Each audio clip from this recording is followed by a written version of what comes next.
Salut, c'est Mathieu de solutionexchange.fr. Aujourd'hui, nous allons découvrir le logiciel Microsoft TMG 2010. Alors TMG 2010, en fait, qu'est-ce que c'est? C'est tout simplement le remplaçant d'ISA Server, le pare-feu de Microsoft.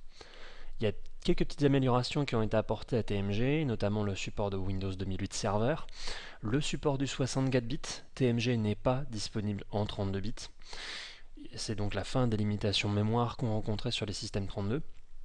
Et vous avez désormais la possibilité d'analyser des flux HTTPS et mail, donc pour identifier les malwares, les virus, chose qui était impossible auparavant.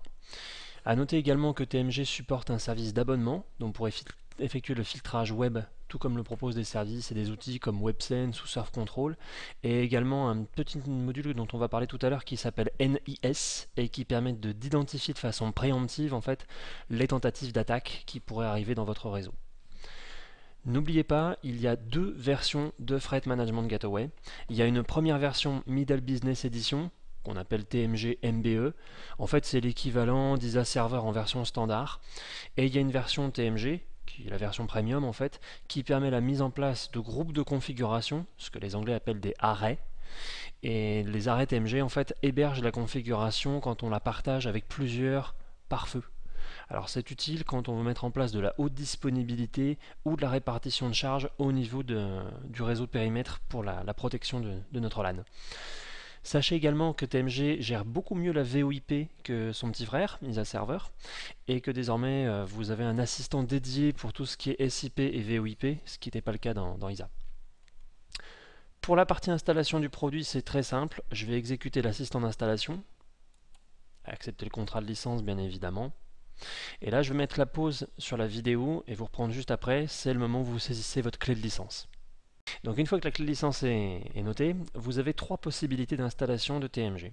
Soit vous installez le service et la console de gestion, soit vous installez uniquement la console de gestion, soit vous installez un EMS. EMS, c'est en fait la gestion de groupes centralisés. Sous ISA Server, on désignait un serveur membre pour gérer ce rôle. Là maintenant, on peut avoir une machine dédiée à ce genre de requête.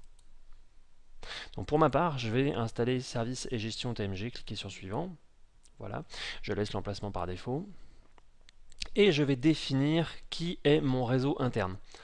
Donc j'ai plusieurs possibilités, soit j'ajoute une carte réseau, donc dans mon cas ça sera la carte LAN, donc le réseau 10.0.0.10. Je peux également rajouter un réseau privé avec une plage prédéfinie ou définir une plage personnalisée avec l'assistant. Je clique sur OK, suivant. Et là, donc, il va m'arrêter un certain nombre de services pour l'installation du logiciel. Une fois de plus, je mets la pause sur la vidéo et je vous reprends juste après. Ok, donc une fois que le logiciel est installé, passons à la configuration du logiciel. TMG s'administre à l'aide d'une console MMC. Et contrairement à ISA Server, en fait, dans cette console MMC, je vais avoir un assistant de démarrage qui, en 3 points, va me permettre de configurer les bases sur mon serveur TMG. Alors, je vais commencer par les paramètres réseau. Et souvenez-vous, c'est toujours l'éternelle question qu'on se pose concernant ISA, et évidemment concernant TMG, ça n'a pas changé. Est-ce que je dois installer mon serveur TMG en domaine ou le laisser dans un workgroup? Et en fait, ça dépend de la topologie de déploiement que vous allez choisir. N'oubliez toutefois pas une chose, c'est qu'en workgroup, vous êtes limité. Vous n'avez pas toutes les fonctionnalités que proposera un Threat Management Gateway. Notamment, la prise en charge de la réplication EMS n'est pas assurée quand vous êtes en workgroup. Et vous ne pouvez pas mettre en place la détection de proxy web automatique par les clients. Ce sont deux choses, deux fonctionnalités à mon avis importantes et qui ne sont pas possibles. N'oubliez pas non plus que vous ne pouvez pas configurer et protéger votre serveur avec des stratégies de groupe quand vous êtes dans un workgroup. Vous êtes obligé d'être dans un domaine. Si vous êtes dans un domaine, attention néanmoins, vous pouvez mettre en péril votre Active Directory, donc il est fortement recommandé de choisir le scénario pare-feu arrière. Vous êtes dans un domaine, mais vous êtes protégé par un autre pare-feu en amont, qui par exemple peut être un workgroup, ou un pare-feu matériel. Pour notre part, dans notre scénario, le serveur TMG est dans un domaine, donc je vais choisir le scénario pare-feu arrière et cliquer sur suivant. Indiquons ensemble la carte du réseau local, c'est la carte LAN, et la carte réseau périmètre, c'est la carte WAN. Il y a deux types de réseaux de périmètre, soit vous êtes dans un réseau de périmètre avec des adresses IP publiques, ou dans un réseau de périmètre avec des adresses privées, ce qui est notre cas, 192.168.1. quelque chose, c'est du privé. Et terminé pour finaliser cette première partie d'assistant.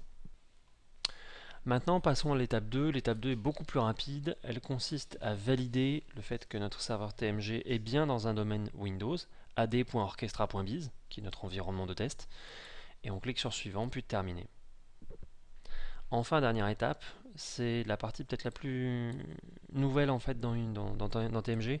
Ça concerne tout ce qui est NIS, Microsoft Update et les services de filtrage web.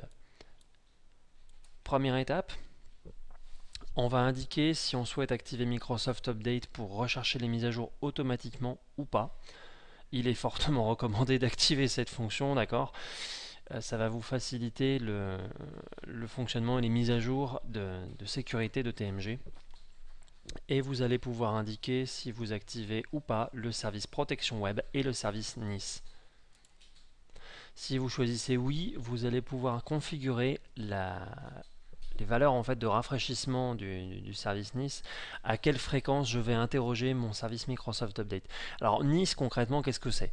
NIS, c'est Network Inspection System, c'est un système d'inspection du trafic avec des signatures de vulnérabilité. L'idée, c'est que votre serveur TMG va régulièrement, dans mon cas toutes les 15 minutes, interroger Microsoft Update pour télécharger des signatures afin de bloquer les programmes malveillants directement au niveau de votre pare-feu. Et ensuite, vous avez possibilité d'indiquer quelle stratégie de réponse vous allez avoir. Est-ce que vous ne faites que notifier, donc détecter uniquement des tentatives d'intrusion, ou aucune réponse, ou si vous choisissez la stratégie Microsoft par défaut et qui là aura la réaction adéquate en fonction des paquets ou des programmes identifiés. Cliquez sur suivant pour indiquer si vous participez ou pas au programme d'amélioration. Et qu'est-ce que vous allez faire par rapport au programme de rapport de télémétrie Microsoft? Il faut savoir que vous avez deux niveaux d'information et de participation. Soit vous êtes de base et vous indiquez des informations de base, soit vous êtes avancé. Dans ce cas-là, il est possible que certaines URL consultées par vos navigateurs internet soient communiquées dans les rapports, donc soit peut-être un petit peu moins confidentiel. Dans ce cas-là, utilisez le mode de base et terminez pour valider. Le premier assistant est opérationnel. Vous avez maintenant possibilité d'activer et de traiter l'assistant accès web. C'est là où vous avez possibilité de configurer une règle de filtrage des sites consultés par vos navigateurs clients. Par défaut, créez une règle avec des stratégies, des catégories minimales recommandées. Vous allez bloquer tout ce qui est l'essentiel du surf qui n'a pas à être fait en entreprise en fait, donc tout ce qui va être pornographie, drogue illicite, anonymiseur, activités criminelles et autres, et vous cliquez sur suivant. Vous avez possibilité de ne pas filtrer certains utilisateurs en les ajoutant dans l'assistant, encore suivant, et une fonctionnalité intéressante de TMG, c'est la possibilité de dropper, donc de bloquer les archives chiffrées. Concrètement, vous avez des malwares, des virus qui se propagent de cette façon puisque les antivirus ne peuvent pas scanner un fichier zip qui est encrypté. Par défaut, TMG peut identifier ce genre de paquets et les bloquer et empêcher leur téléchargement dans votre parc. Bien évidemment, c'est une fonction que je vais laisser activer et cliquer sur suivant. Ensuite, que faire par rapport à l'inspection du protocole et du trafic HTTPS? Est-ce que vous voulez faire une analyse en mode décapsule, réencapsulation du trafic par le serveur TMG ou pas? Pour ma part, je veux un scénario assez simple. Je ne vais pas inspecter le trafic HTTPS et ne pas valider les certificats. Je vais autoriser tout le trafic HTTPS sans contrôle. Et je vais cliquer sur suivant. Vous avez possibilité d'activer un cache. Sur mon serveur, j'ai configuré un disque, le disque des 2 points. Donc pour avoir un cache prédéfini. Donc je vais mettre 15 Go. Faire OK. Voilà, et nous avons quasiment terminé. Une fois que le logiciel a été configuré par l'assistant, il va falloir que je change un petit paramètre concernant les stratégies de pare-feu. Par défaut, dans ISA Server, on indiquait que seul l'hôte local avait accès à Internet. Là, ça a changé un petit peu de philosophie. Il y a juste le réseau interne. Par contre, si mon hôte local n'est pas défini, ça ne marchera pas. Donc je vais l'ajouter, faire fermer, OK. Et comme anciennement, je vais appliquer la stratégie. Voilà, une fois que la stratégie était appliquée, je vais pouvoir avoir accès à Internet. Faisons un test de suite avec un Internet Explorer, google.fr. Voilà, j'ai accès à Internet, tout marche bien. Alors ça marche pourquoi? Parce qu'en fait mes paramètres de pare-feu, je les avais déjà prédéfinis auparavant. J'ai indiqué dans les paramètres réseau tmg.ad.orchestra.bis sur le port 8080. Et quand je vais dans ma console TMG, dans les stratégies d'accès web, c'est effectivement ce qui est indiqué dans la configuration. Et il y a une authentification de type intégré. Donc c'est une authentification automatique des stations et des postes clients des utilisateurs qui sont dans le domaine AD.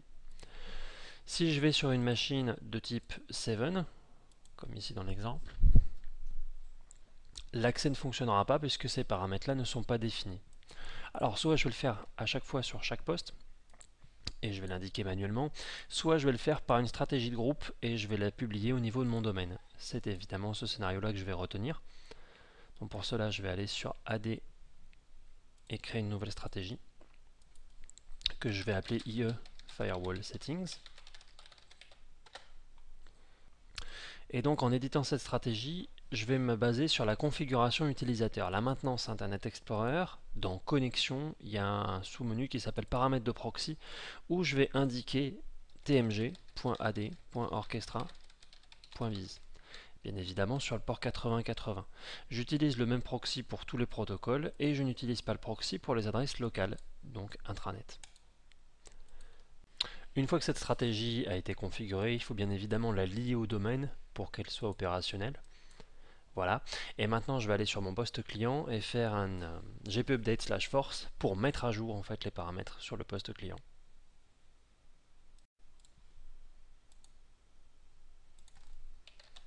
Donc ici je vais aller en commande DOS.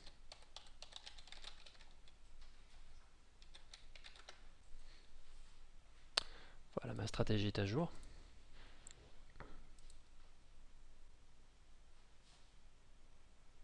Et mon accès Internet fonctionne. Voilà, donc au cours de cette vidéo, nous avons installé un serveur TMG, donc un Threat Management Gateway, et nous avons configuré une stratégie de groupe pour permettre l'accès à Internet à notre environnement. N'oubliez pas de visiter notre site internet www.solution-exchange.fr et merci encore pour votre attention.